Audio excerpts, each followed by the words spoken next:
Hello everyone. आज की इस वीडियो में हम लोग जानने वाले हैं कि एसीएफ के सिलेबस में जो नॉन ट्रांजिशन एलिमेंट्स हैं, मतलब एस ब्लॉक और पी ब्लॉक की मैं बात कर रहा हूं, तो ये सिलेबस में क्या दिया गया है और उससे हमको क्या पढ़ना है। तो सबसे पहले तो आपको ये समझा दूं, मैं हमेशा कहता हूं कि पढ़ना उतना ही है जो एग्जाम में पूछा जाए या जो सिलेबस में लिखा हो। तो हम लोग ये एक चीज देखते हैं कि पीरियोडिक टेबल से रिलेटेड अगर देखा जाए जितने भी क्वेश्चन आए हैं वो एक्चुअली तीन ही एलिमेंट से आए हैं, वो है हाइड्रोजन से, नाइट्रोजन से और ऑक्सीजन से। क्या है इसके पीछे रीजन? क्योंकि सिलेबस में साफ साफ लिखा हुआ है कि non chemistry of non transition elements of hydrogen, nitrogen and oxygen. जब वो स्पेसिफाई कर दिया गया है कि इन्हीं तीन एलिमेंट्स को ही आपको पढ़ना है, तो अननेसेसरी पूरा पीरियोडिक टेबल पढ़ना और पूरे पीरियोडिक टेबल के सारे प्रॉपर्टीज को पढ़ना ये जो है जरूरी नहीं है आप लोगों के लिए, है ना। तो हमको क्या करना है, सिर्फ हाइड्रोजन और नाइट्रोजन और ऑक्सीजन को फोकस करना है। लेकिन कुछ क्वेश्चन जो होते हैं उनसे रिलेटेड होते हुए भी उन टॉपिक से हटके होते हैं। तो जब रिलेटेड है और हटके हैं का मतलब क्या है कि जैसे कि हम बात कर रहे हैं हाइब्रिडाइजेशन की, केमिकल बॉन्डिंग की, तो नाइट्रोजन के ही वो क्या देगा, मतलब नाइट्रोजन के कंपाउंड्स या ऑक्सीजन के कंपाउंड्स ही क्वेश्चन में होंगे। बट क्या होगा कि वो मिक्स हो गया, क्यों? क्योंकि वो हाइब्रिडाइजेशन कॉन्सेप्ट से क्वेश्चन आ गया। जैसे कि एक क्वेश्चन पूछा था कि किनका इनमें से किसका शेप जो है वो लीनियर नहीं है। इस टाइप के जो क्वेश्चन है इसके लिए आपको हाइब्रिडाइजेशन कॉन्सेप्ट जानना जरूरी है। वैसे ही एक जगह पूछा था कि O2 plus, O2 minus, O2 2 plus, इसमें किसका जो है कौन है जो पैरामैग्नेटिक है या कौन है जो डायमैग्नेटिक है। तो ये भी देखा जाए तो है तो ऑक्सीजन का ही, लेकिन ये एक तरीके से बॉन्ड ऑर्डर या MOT वाला कॉन्सेप्ट आ गया। तो कुछ कॉन्सेप्ट जो है बेसिक कॉन्सेप्ट आपको हमेशा पता होने चाहिए। तो अभी आज की इस वीडियो में मैं आपको बताने वाला हूं कि एक्चुअली पीरियोडिक टेबल क्या है, उसको किस तरीके से मॉडिफाई किया गया है। बहुत सिंपल कॉन्सेप्ट में मैं बताऊंगा, ज्यादा नहीं है। पीरियोडिक टेबल आप सबका रटा हुआ समझा हुआ होगा, और उसमें जो हाइड्रोजन है, नाइट्रोजन और ऑक्सीजन है, उसकी फैमिली क्या है और वो किस तरीके से उनकी प्रॉपर्टीज जो है वो वेरी करती है। और साथ ही साथ मैं आपको हाइब्रिडाइजेशन और शेप को कैसे आइडेंटिफाई करते हैं उसका एक शॉर्ट ट्रिक भी बताऊंगा। ओके, चलिए शुरू करते हैं फिर। तो सबसे पहले मैं बात कर रहा हूं पीरियोडिक टेबल की। तो पीरियोडिक टेबल को डेवलप करने वाले बहुत सारे साइंटिस्ट हैं, जैसे डेबोर्नियर है और मेंडलीफ है, फिर बाद में और भी साइंटिस्ट ने जैसे मॉडर्न पीरियोडिक टेबल दिया। तो मेनली हम पीरियोडिक टेबल को जिस फॉर्म में जानते हैं उसको हम जानते हैं कि इसमें 18 ग्रुप, मतलब 18 जो है क्या है इस तरीके से पीरियड्स है ना। तो सॉरी 7 पीरियड्स हैं, 18 ग्रुप्स हैं आपके पास। तो ग्रुप जो होते हैं वो कैसे हैं, जैसे 1 ग्रुप, सेकेंड ग्रुप, फिर देखिए 1 और 2 के बाद थर्ड जो है थोड़ा सा नीचे रहता है, उसको कॉन्सेप्ट में समझाऊंगा कि क्यों है। फिर भी चलिए लिख देता हूँ। 3 ग्रुप हो गया, 4 ग्रुप हो गया, 5 हो गया, 6 हो गया, 7, 8, 9, 10, 11, 12। उसके बाद 13 ग्रुप यहाँ से स्टार्ट होता है, 14, 15, 16, 17 और ये 18, 18 ग्रुप। और ये 18 ग्रुप जो है वो ये है मॉडर्न पीरियोडिक टेबल के अकॉर्डिंग। मैं क्यों समझा रहा हूं, क्योंकि कई लोग ये नहीं समझ पाते हैं कि जो ग्रुप्स हैं उनको मेंडलीफ ने किस तरीके से क्लासिफाई किया है। क्योंकि मेंडलीफ ने इससे पहले क्लासिफाई किया था, और मेंडलीफ ने जब क्लासिफाई किया था तो एलिमेंट्स को उन्होंने एटॉमिक वेट के हिसाब से अरेंज किया था, जबकि मॉडर्न पीरियोडिक टेबल में उसको एटॉमिक नंबर के हिसाब से अरेंज किया गया है। फिर भी दोनों में बहुत सारी जो है समानताएं हैं अगर आप देखना चाहेंगे तो मैं ये समझाना चाह रहा हूं कि मेंडली ये तो है मॉडर्न पीरियोडिक टेबल। तो मॉडर्न पीरियोडिक टेबल में 8 ग्रुप्स हैं और 7 पीरियड्स हैं, ठीक है। लेकिन मेंडलीफ की जो पीरियोडिक टेबल थी, है ना, तो मेंडलीफ के पीरियोडिक टेबल में 8 ग्रुप्स था और 7 पीरियड्स थे। तो 7 पीरियड्स तो सेम होंगे, बट ये 8 ग्रुप में है और ये 18 ग्रुप में है। तो ये किस तरीके से डिवाइड हुआ? तो मेंडलीफ ने क्या किया था, मेंडलीफ ने 8 ग्रुप बनाए और उनको रोमन लेटर में उन्होंने लिखा। बहुत ज्यादा डिटेल में नहीं जाऊंगा। तो जब वो रोमन लेटर में लिखते हैं तो रोमन लेटर ऐसे लिखते हैं 1, 2, 3, ऐसे करके उन्होंने 8 ग्रुप बनाए और हर ग्रुप को उन्होंने सब ग्रुप्स में डिवाइड किया। 1A, 1B, 2A, 2B, 3A, 3B, इस तरीके से। जिसमें A जो होते हैं वो टिपिकल एलिमेंट्स होते हैं, नॉर्मली जो S ब्लॉक, P ब्लॉक के एलिमेंट्स होते हैं, और जो B होते हैं दे आर ट्रांजिशन एलिमेंट्स, है ना। ट्रांजिशन एलिमेंट्स क्यों और कब कहते हैं ये मैं बताऊंगा।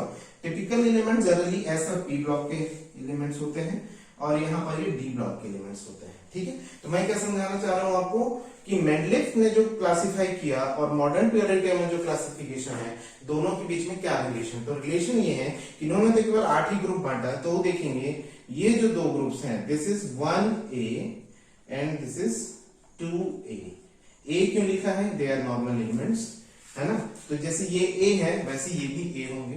तो ये 1A 2A, तो ये होता है 3A, फिर ये होता है 4A, ये होता है 5A, ये होता है 6A, ये होता है 7A, 8ABC नहीं होता है। और ये वाला जो 18 ग्रुप है वो जीरो ग्रुप है। एक्चुअली इसको मेंडलीफ ने जीरो ग्रुप असाइन किया था और उस समय नोबेल गैसेस की कार्बन की डिस्कवरी ही नहीं हुई थी, है ना, तो वो जीरो में चला रख दिया था उन्होंने। अभी ये आते हैं, दे आर ट्रांजिशन एलिमेंट्स, ये सभी डी ब्लॉक एलिमेंट्स हैं। तो डी ब्लॉक के ट्रांजिशन एलिमेंट्स हैं, इनको उन्होंने नाम क्या दिया, 3B, 3 है तो 3B, 4 है तो 4B, 5 है तो 5B, 6 है तो 6B, 7 है तो 7B, 8, 9 एंड 10, ये तीनों जो ग्रुप्स हैं, ठीक है, ये तीनों को उन्होंने 8 नाम दिया, 8वां ग्रुप। मतलब मेंडलीफ के 8वें ग्रुप में ये तीन जो मॉडर्न पीरियोडिक टेबल के ग्रुप है वो है, मतलब इसमें 9 एलिमेंट्स होंगे अगर पीरियड्स की बात करेंगे फिर तो काउंट करेंगे तो। और ये हो जाता है 1B और ये हो जाता है 2B। तो अब आप इसको और इसको क्या है मैच कर सकते हैं। तो ये तो था पीरियोडिक टेबल का एक्चुअली लिखने का तरीका। अब मैं बात कर रहा हूं, क्योंकि हम लोग पढ़ने आज का जो टॉपिक है वो chemistry of non transition elements है। तो नॉन ट्रांजिशन में हाइड्रोजन, नाइट्रोजन, ऑक्सीजन तीनों आता है। तो नॉन ट्रांजिशन एलिमेंट्स इसमें कहां पर आएंगे वो मैं आपको बता देता हूं। तो सीधी सी बात है, ये वाले जो है they are all transition elements, D block elements, cadmium, titanium, aluminium, chromium, manganese, iron, cobalt, nickel, copper, zinc, ये सारी जो है इसमें आती है। तो इसको मैं हटा दे रहा हूं, ठीक है, हटा तो सबको देते हैं। चलिए अब जो है नॉन ट्रांजिशन एलिमेंट्स जो है वो आते हैं कहां से, मैंने बताया 1A और 2A। This both groups are called S block elements, ठीक है। वहीं पर इधर आता है फिर 3A, 4A, 5A, 6A, 7A। अब आप बोलेंगे ये ABC वाला ग्रुप मैं क्यों बता रहा हूं, तो उसके पीछे का रीजन यही है कि कभी कभी ग्रुप नंबर 5 ना बोल के ग्रुप 5A बोल देता है। तो इस 5 ना बोल के मतलब 15 ना बोल के 5A बोल देगा, तो ये कंफ्यूजन ना हो। इस टाइप के क्वेश्चन भी आए हैं, मैं लास्ट में डिस्कस करूंगा। तो यहां देखेंगे ये एस ब्लॉक एलिमेंट्स हैं and this is P block element, P block के तत्व कहलाते हैं और ये हो गया एस ब्लॉक के तत्व। तो एस ब्लॉक एलिमेंट में आता है जैसे hydrogen, lithium, sodium, potassium, rubidium, caesium. अब आप बोलेंगे सर पूरा क्यों पढ़ा रहे हैं, आपने तो कहा था कि खाली हाइड्रोजन सिलेबस में है। तो जब हाइड्रोजन सिलेबस में है तो हाइड्रोजन की पोजीशन कहाँ है, वो फर्स्ट ग्रुप में रखा गया है और वो 7th ग्रुप में भी रखा गया, 17th में। तो जब यहाँ रखा गया है तो कहीं ना कहीं हमको इनकी थोड़ी सी कॉमन प्रॉपर्टीज को डिस्कस करना पड़ेगा। वैसे ही 2A जो है वो कहां से शुरू होता है, मैग्नीशियम से, है ना, सॉरी बेरिलियम से, beryllium, magnesium, calcium, strontium, barium.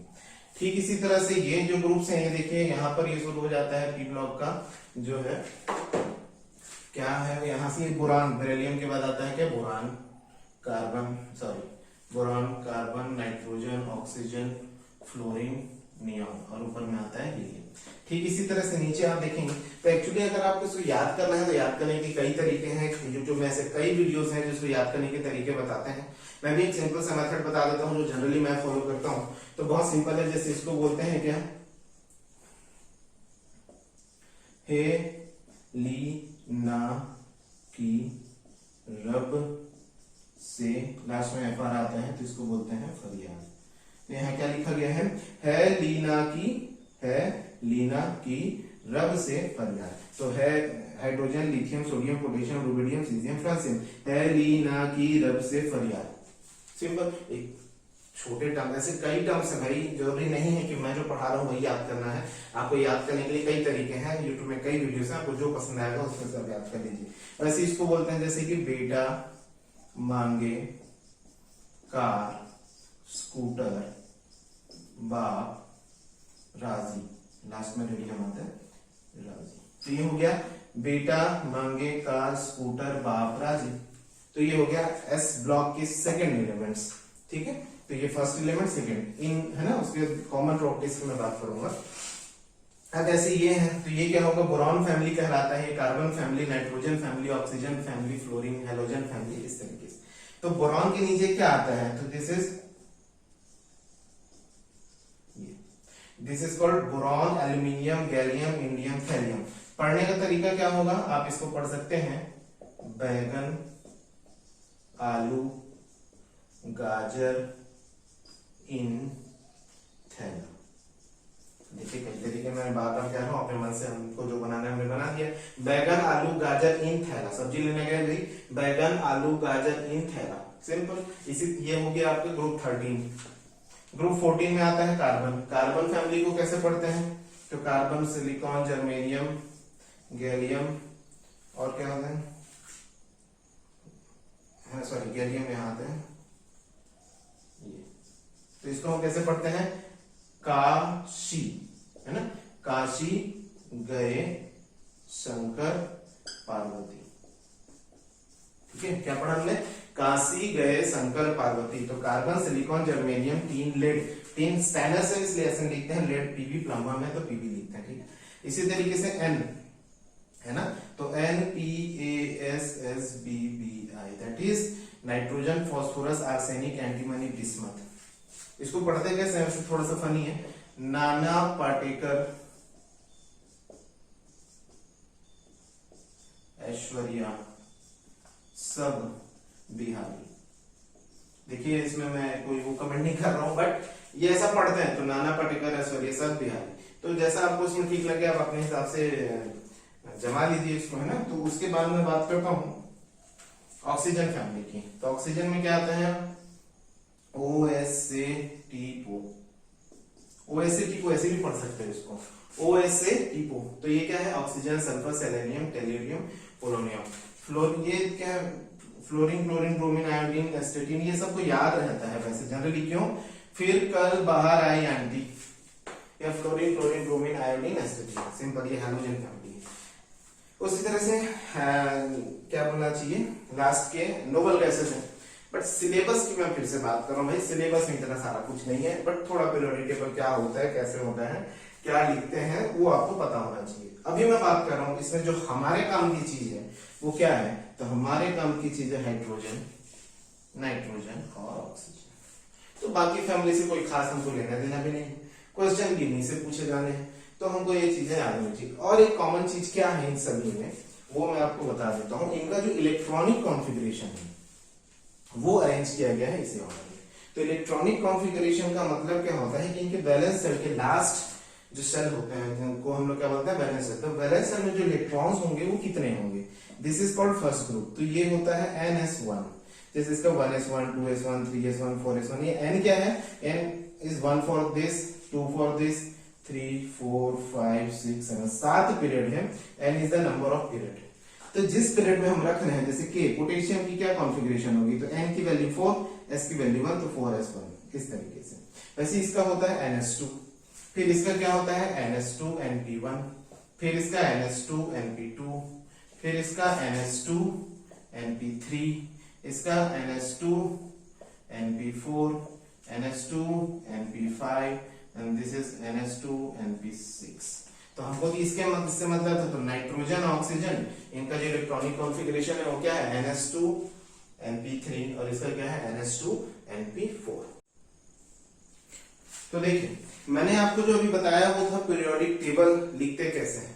मैंने फिर कह रहा हूं कि इस पूरे पीरियोडिक टेबल में बहुत सारी प्रॉपर्टीज हैं, जैसे कि आयनन ऊर्जा, मतलब जिसको हम बोलते हैं ionisation energy, electronegativity, electron affinity, size, ये सारी चीजें जो है पूरे पीरियोडिक टेबल का पढ़ने की आवश्यकता आपको बिल्कुल भी नहीं है। आपको पढ़ना सिर्फ हाइड्रोजन, नाइट्रोजन और ऑक्सीजन के लिए और उनकी फैमिलीज के लिए, ठीक है। तो एक्चुअल में क्या है कि मैं वीडियो इस तरीके से बना रहा हूं कि इस जो नॉन ट्रांजिशन एलिमेंट्स है, इसमें जो तीनों है हाइड्रोजन, नाइट्रोजन, ऑक्सीजन, इसको मैं इस वीडियो के अगले पार्ट में बताऊंगा कि कैसे हाइड्रोजन की कौन कौन सी प्रॉपर्टीज है, नाइट्रोजन की कौन कौन सी और ऑक्सीजन की कौन कौन सी है।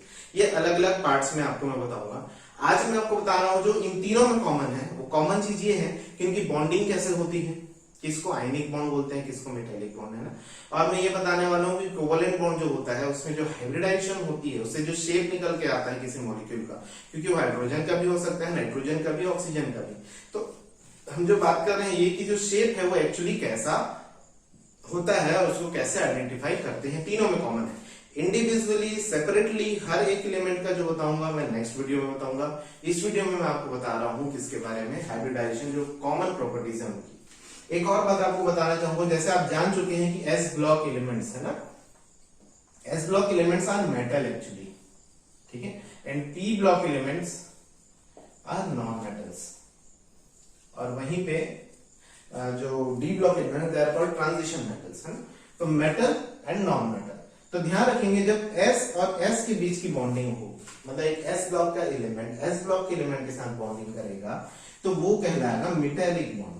बहुत सिंपल है, दोनों मेटल है, जब एक मेटल और मेटल बॉन्ड बनाएंगे तो उसको हम लोग क्या बोलते हैं, मेटेलिक बॉन्ड, ठीक है। वहीं पर जब S ब्लॉक का P ब्लॉक के साथ बॉन्ड बनेगा तो उसको हम लोग बोलते हैं क्या, उसको बोलते हैं सॉरी आयनिक बॉन्ड।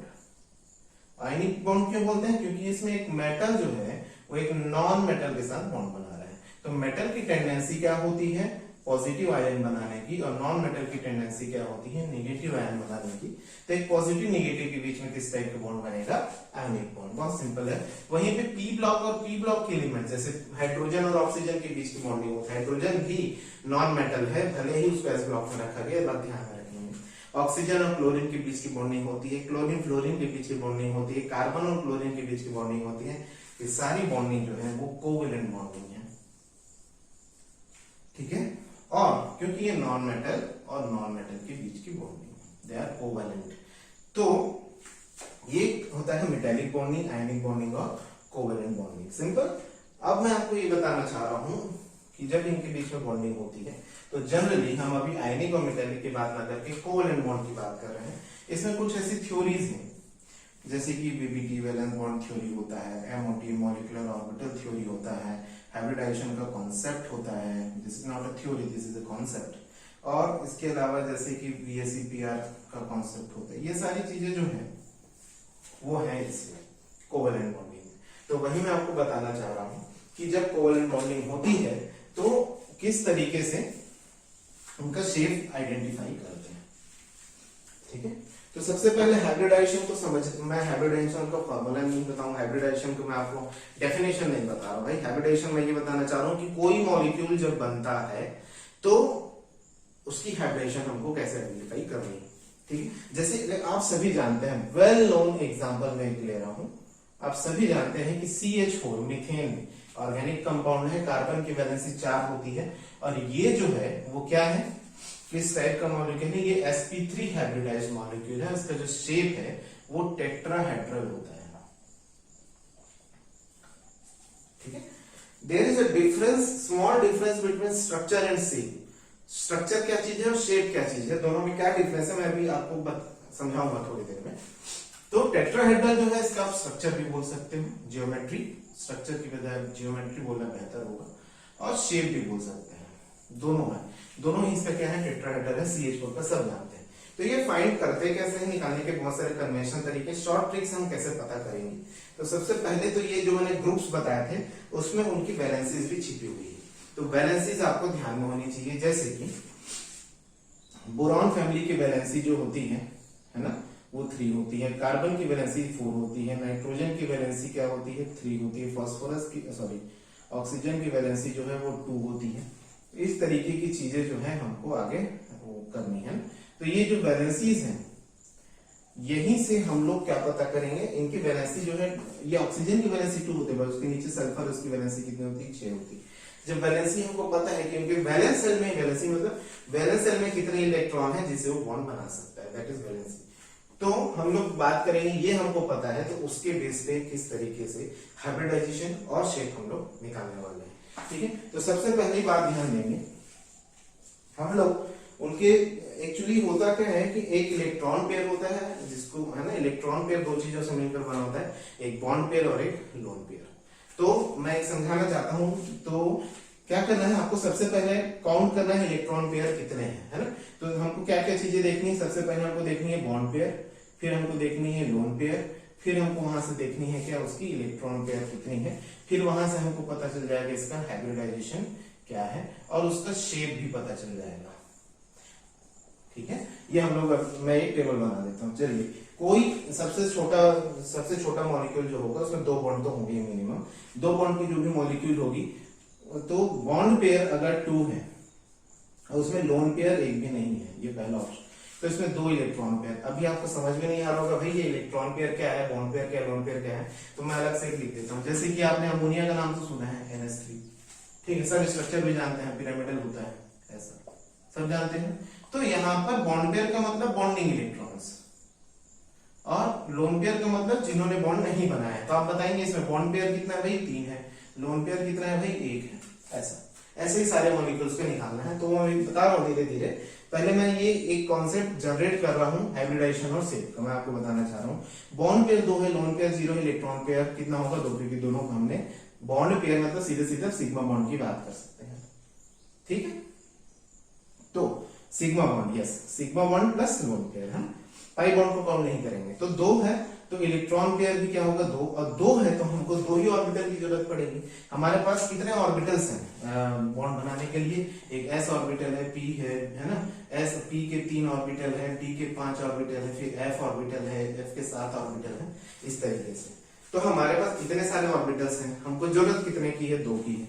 हमेशा स्टार्टिंग से ही शुरू करेंगे क्योंकि s ऑर्बिटल हमेशा किसी भी हाइब्रिडेशन या बॉन्डिंग में पार्टिसिपेट करता ही है।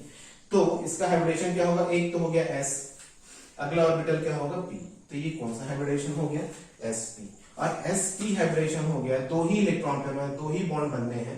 तो 2 बॉन्ड बनने हैं तो सिंपल इसका जो शेप होगा ये इस तरीके से होगा, क्योंकि जो बॉन्ड्स होते हैं उनके बीच का जो एंगल है या डिस्टेंस है वो मैक्सिमम होना चाहिए। तो आप सोचो ये 2 हाथ हैं, इन दोनों हाथों के बीच का डिस्टेंस मैक्सिमम कब होगा, जब ये 180 डिग्री पे होंगे, 90 पे होंगे तो डिस्टेंस कम हो जाएगी। तो दिस इज शेप एक्चुअली है। तो यहां पर जो है शेप जो है वो आ गई का linear, shape is called linear, और जो बॉन्ड एंगल है वो कितने का है 180 डिग्री का। ठीक, इसी तरीके से अब हम देखते हैं, अगर बॉन्ड पेयर 3 है, लोन पेयर 0 ही है, तो इलेक्ट्रॉन पेयर कितने होंगे 3। तो हमको 3 ऑर्बिटल चाहिए, एक होगा s, दूसरा होगा p, तीसरा होगा p, 3 ऑर्बिटल। तो ये टोटल क्या बनता है sp3, और sp3 में 3 बॉन्ड बनाने, तीनों के बीच में मैक्सिमम एंगल क्या हो सकता है, तो सीधी सी बात है ये 120 डिग्री हो सकता है ना, 3 के बीच का एंगल 120 डिग्री, इसको बोलते हैं ट्राइगोनल प्लानर। ठीक है, ये मैं बता रहा हूं, समझते जाइए कॉन्सेप्ट को। फिर सी, अभी हम लोग को क्या देखना है, मान लो 3 ही है, इसी में देखते हैं डी में ही 3 ही है बॉन्ड पेयर्स, है ना, सॉरी इलेक्ट्रॉन पेयर्स को हमको 3 रखना है, बॉन्ड पेयर इस बार 2 है, और उसमें इस टाइप के मॉलिक्यूल में एक लोन पेयर आ गया। तो एक लोन पेयर आ गया तब भी ये है तो sp3, क्योंकि अभी भी ये 3 है। लेकिन अगर इसमें इन तीनों बॉन्ड में से कोई एक भी लोन पेयर हुआ, सपोज इसको मैं लोन पेयर बना देता हूं, इसका शेप कैसा होगा a b b, और यहां पर क्या आ जाएगा लोन पेयर। लोन पेयर एक बॉन्ड तो नहीं है, वो सिर्फ लोन पेयर है, तो ये जो एंगल है समहाउ 120 से कम होगा, और ये जो शेप है वो जो है ट्राइगोनल प्लानर ना होके अब ये शेप क्या कहलाएगा, एक्चुअली बेंड, या इसको क्या बोलते हैं एंगुलर, है ना, कोणी, है ना, इस तरीके का ये इसका एंगल हो जाएगा। तो ये जो है ये इसके लिए। ठीक, इसी तरीके से अब मैं बात कर रहा हूं, अगर 4 बॉन्ड पेयर है, लोन पेयर एक भी नहीं है, तो 4 के लिए बनता है 4 ऑर्बिटल चाहिए, दैट इज sp3, और sp3 है तो वो होता है कैसा, आपको तो पता ही है, देखा होगा CH4 की जो संरचना होती है इसको हम लोग क्या बोलते हैं भाई, टेट्राहेड्रल, इट्स कॉल्ड टेट्राहेड्रल। ठीक, ओके, अभी आते हैं नेक्स्ट, इसी में अगर 4 लाना है फिर से, तो ये 3 + 1 करके भी 4 हो सकता है, या 2 + 2 करके भी 4 हो सकता है। ठीक है, तो मैं समझाना क्या चाह रहा हूँ, यहाँ एक लोन पेयर है, यहाँ 2 लोन पेयर है, तो एक लोन पेयर है तो ये अभी भी sp3, हाइब्रिडाइजेशन नहीं बदलेगा भाई, हाइब्रिडाइजेशन तो sp3 ही है। अभी क्या बदल गया इसमें, तो इसमें एक लोन पेयर डाल दो, ये वाले केस में, तो ये वाले केस में अगर मैं एक लोन पेयर डाल दूं तो ये बनेगा a lone pair b b b, तो इसका क्या शेप बन गया, दिस इज कॉल्ड ट्राइगोनल, नहीं सॉरी या बोल सकते हैं इसको बोलेंगे कौन सा शेप, पिरामिडल।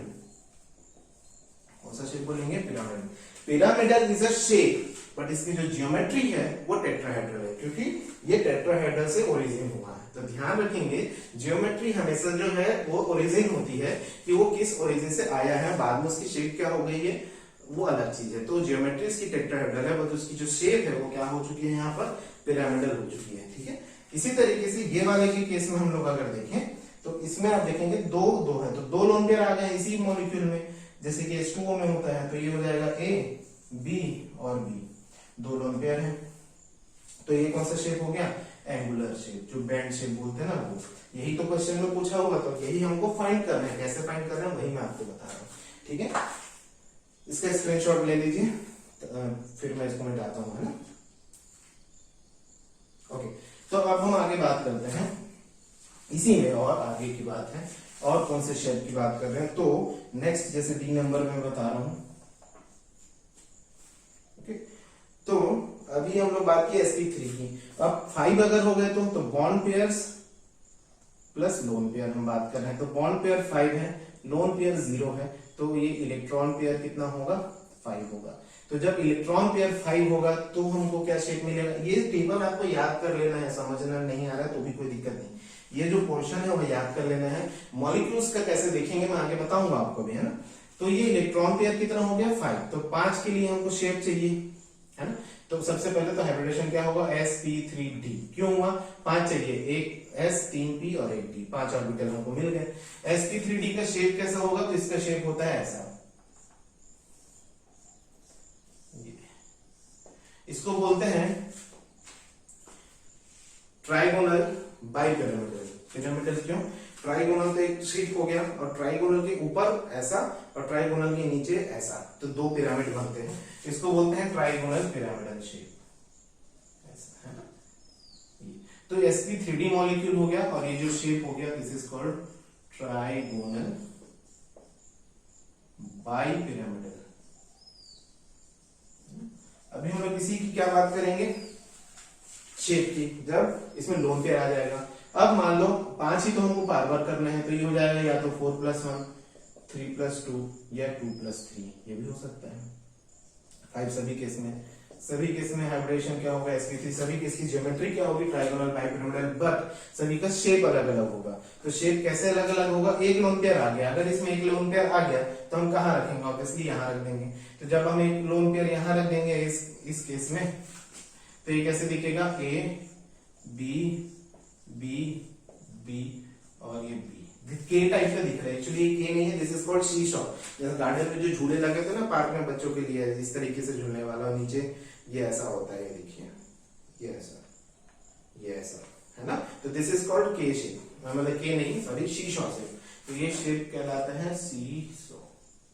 ठीक है, तो ये जो शेप हो गया, इसके बाद अगर इसमें दो लोन पेयर आ गया तो दूसरा लोन पेयर भी हम यही रख देंगे। तो अब मान लो हम इसमें से दो लोन पेयर, इन दोनों को लोन पेयर मान लिए, तो इसका जो शेप क्या हो जाएगा, A B B और ये B। यहाँ मैंने एक लोन पेयर रख दिया, यहाँ मैंने एक लोन पेयर रख दिया। तो लोन पेयर की वजह से केवल जियोमेट्री जो है वही कहलाएगी, बट शेप बदल जाता है। ये अब शेप कैसा दिख रहा है आपको, this is called T shape, T की तरह दिखते हैं, टी आकृति का दिखता है, तो ये कहलाएगा टी शेप यहाँ लोन पेयर। और लास्ट वाला जो है इसमें 3 लोन पेयर है, तीनों रख दो, तो ये A और B और ये B बचेगा, ये lone pair, 2 lone pair, 3 lone pair. तो ये जो शेप है वो कैसी दिखेगी, लीनियर। तो केवल बॉन्ड पेयर से ही शेप डिसाइड होती है, क्लियर। तो ये तो हमने फाइंड कर लिया, मतलब ये मैंने एक टेबल बता दिया कि कब कौन सा हाइब्रिडेशन होगा और कितने लोन पेयर होंगे तो क्या शेप होगी, वो आप देख लीजिए। नहीं समझ में आ रहा तो फिर से मैं लिख देता हूँ बहुत सिंपल वे में, है ना। ये भी इसका आप चाहे तो स्क्रीनशॉट ले लीजिए, मैं मिटा देता हूँ। ठीक है, अभी देखिए एकदम शॉर्ट में मैं छोटे से लिख देता हूँ शेप के बारे में, सभी कौन कौन से शेप मैंने अभी तक बताए हैं। ध्यान रखेंगे, अगर sp है तो लीनियर होगा, अगर sp2 है तो सबसे पहले ट्राइगोनल प्लानर होगा, ठीक है। और sp2 में ही दूसरा जो होगा या तो ट्राइगोनल प्लानर होगा या तो बेंड शेप होगा। बेंड शेप 1 लोन पेयर के लिए है, ठीक है। उसके बाद आता है sp3, तो sp3 का रेगुलर क्या होता है, टेट्राहेड्रल होता है, जो अभी हमने पढ़ा है। उसके बाद sp3 का ही दूसरा क्या होता है, ये पिरामिडल होता है। पिरामिडल कब होता है, जब उसके पास एक लोन पेयर होता है, ये मैं शॉर्ट में लिख रहा हूँ। उसके बाद पिरामिडल के बाद उसी में बेंट भी होता है, एंगुलर जैसे इसमें था, ये दो लोन पेयर होता है तब होता है, ठीक है। वैसे ये आता है sp3d, तो ये क्या बनाता है, this is called trigonal bi pyramidal, ठीक है। जब कोई लोन पेयर नहीं है तब, बस एक लोन पेयर आ जाता है तो ये बन जाता है सी शॉ, दो लोन पेयर आ जाता है तो ये क्या बन जाता है, टी शेप। वैसे ही तीन लोन पेयर, अच्छा वन लोन पेयर है ना, टू लोन पेयर, और अगर थ्री लोन पेयर आ जाता है तो यही क्या बन जाता है, बेंड। तो आप एक चीज देख रहे हैं कि बेंड शेप कब आ रहा है भाई, बेंड शेप तभी आएगा जब आपके पास दो ही बॉन्ड पेयर बचेंगे। यहाँ पर देखिए दो बॉन्ड पेयर बचा तो बेंड आया, यहाँ पर भी दो बॉन्ड पेयर बचा तो बेंड आया, यहाँ भी दो बॉन्ड पेयर बचा तो बेंड आया, है ना। इसी तरीके से आगे भी होता है sp3d2 वगैरह, उठने की जरूरत नहीं है। अब इसमें से ये तो मैंने बना दिया, किसका शेप कैसा होता है ये कैसे फाइंड करेंगे, तो बहुत सिंपल टेक्निक जो है वो मैं आपको बताने जा रहा हूं। तो आपको क्या करना है, जैसे कि मुझे चाहिए BF3 मॉलिक्यूल का शेप या स्ट्रक्चर या हाइब्रिडाइजेशन, ठीक है। तो मुझे BF3 मॉलिक्यूल का चाहिए। सबसे पहले बात मैं कैसे लिखूंगा, ऐसा, बोरॉन, बोरॉन की वैलेंसी कितनी है, 3, तो आप 3 डॉट लगा दीजिए, 1 2 3, 3 डॉट लगा दिए। अब ये जुड़ा किसके साथ है, फ्लोरीन, फ्लोरीन मोनोवैलेंट है, एक ही बॉन्ड बनाता है, तो एक फ्लोरीन के साथ जुड़ा, दूसरा फ्लोरीन के साथ जुड़ा, तीसरा फ्लोरीन के साथ जुड़ा, कितने सिग्मा बॉन्ड हो गए, 1 2 3, सिग्मा बॉन्ड को ही हम लोग क्या बोलते हैं, बॉन्ड पेयर काउंट। तो हमको क्या करना है, sigma plus lone pair equals two electron pair. Sigma कितने हैं इसके, 3, क्या इसके पास कोई और इलेक्ट्रॉन बचा है बोरॉन के पास, नहीं, तो दिस इज 0, 3 प्लस 0 क्या होता है 3, 3 के लिए क्या होता है sp2, शेप कैसा होगा sp2 ट्राइगोनल प्लानर, क्योंकि इसके पास एक भी लोन पेयर नहीं है, इससे सिंपल और क्या होगा, तो दिस इज ट्राइगोनल प्लानर। चलिए BeCl2 का निकालना है, ठीक है, इसका शेप कैसा होगा, तो BeCl2 का जब हम शेप निकालेंगे तो क्या होगा, देखिए बहुत सिंपल है, बी बेरिलियम के पास कितने हैं, 2 इलेक्ट्रॉन्स हैं, वैलेंस शेप के इलेक्ट्रॉन पता होने चाहिए, बस 2 इलेक्ट्रॉन है। क्लोरीन के साथ बनाएगा सिंगल बॉन्ड, क्योंकि क्लोरीन मोनोवैलेंट है, आपको पता है।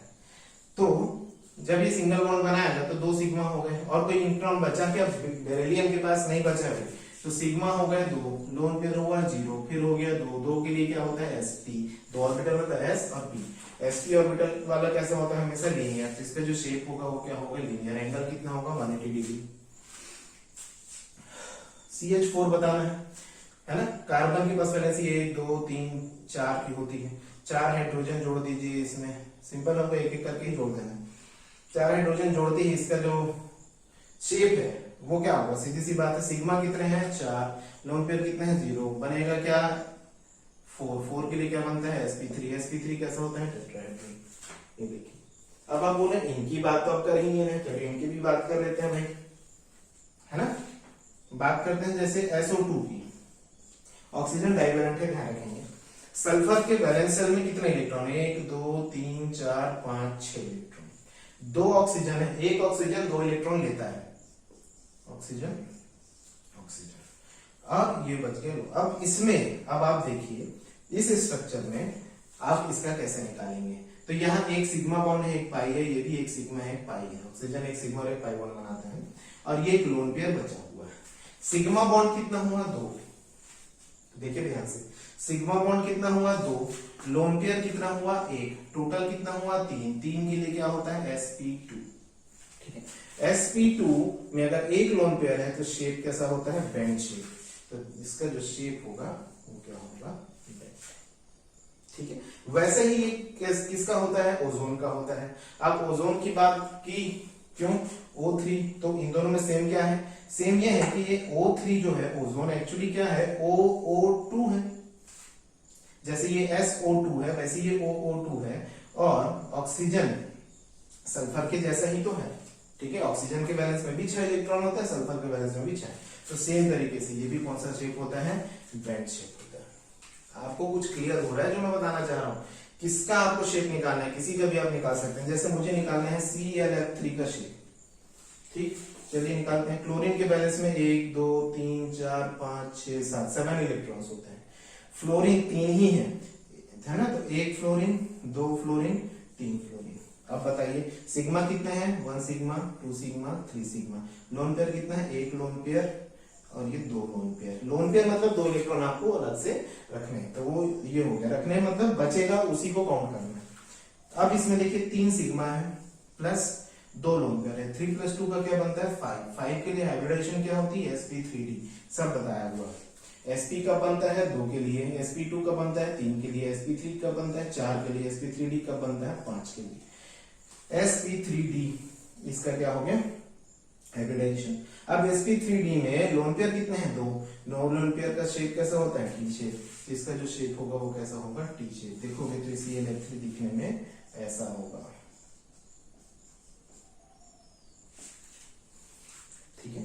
तो इस तरीके से हाइब्रिडाइजेशन होता है। इस तरीके से हम शेप फाइंड कर सकते हैं। अच्छा, चार्ज एलिमेंट का शेप आप कैसे फाइंड करेंगे वो भी मैं बता देता हूं। अगर कोई चार्ज, वैसे तो नहीं पूछेगा भाई, बाई चांस पूछ लिया तब की बात है, चार्ज है तब क्या करेंगे। जैसे कि मुझे बताना है I3 माइनस का शेप कैसा होगा, तो चार्ज में ध्यान रखेंगे माइनस चार्ज है मतलब 1 इलेक्ट्रॉन ज्यादा है उसके सेंट्रल एटम में, और प्लस का चार्ज है तो 1 इलेक्ट्रॉन कम है उसके सेंट्रल एटम में, ठीक है। I3 का मतलब क्या है, आई आयोडीन ही 2 आयोडीन से जुड़ा है। आयोडीन के सेंट्रल में 1 2 3 4 5 6 7 इलेक्ट्रॉन होते हैं। माइनस का मतलब मैंने कर दिया 8 इलेक्ट्रॉन, ठीक है। 3 आयोडीन है, 1 आयोडीन 2 आयोडीन और ये 3 आयोडीन, ठीक है। ये सॉरी 3 आयोडीन इसको नहीं होगा क्योंकि I3 में 1 तो सेंट्रल हो गया और 2 और आयोडीन। तो इसके पास आप देखो 2 सिग्मा बॉन्ड्स हैं और 1 2 3 लोन पेयर्स है। तो मैं काउंट कैसे करूंगा, 2 sigma plus 3 lone pair, this is equal to 5। 5 के लिए क्या होता है sp3d। sp3d means with 3 lone pairs. sp3d में 3 लोन पेयर के लिए जो शेप है वो क्या, अच्छा यहाँ पर मैंने एक मिस्टेक किया, दिस इज नॉट बैंड, ये लीनियर है, मैंने लास्ट में बताया भी था लीनियर है। तो ये जो शेप होगी वो ऐसी होती है, आयोडीन आयोडीन और ये iodine, this is linear shape 180 degree. और इसके पास जो है ऑटोम पेयर ऐसे माइनस चार्ज के साथ बचे होते हैं। तो ये जो शेप आपको अगर ध्यान रखेंगे, कोई माइनस चार्ज वाला आ गया तो उसमें आपको क्या करना है, माइनस चार्ज है तो उसके सेंट्रल एटम में उसकी वैलेंसी बढ़ा देना। 1 माइनस है तो 1 बढ़ाना, 2 माइनस है तो 2 बढ़ाना। प्लस चार्ज वाला आ गया तो सेंट्रल एटम में वैलेंसी उसकी कम कर देना। इस तरीके से आप क्या है किसी का भी क्या बता सकते हैं, शेप बता सकते हैं, हाइब्रिडाइजेशन बता सकते हैं। तो ये सफिशिएंट है आज के वीडियो के लिए। तो यही मैं आपको समझाना चाह रहा था कैसे आप जो है इस मेथड का यूज करके हाइब्रिडेशन फाइंड कर सकते हैं किसी भी मॉलिक्यूल का, भाई जो भी आपको दिया गया है कोवेलेंट बॉन्ड के लिए, ठीक है। तो वो आप फाइंड कीजिए और इसी के बेस पे जो क्वेश्चन आए हैं वो आप उसको क्वेश्चन को सॉल्व करके देखिएगा, ठीक है। This is very simple.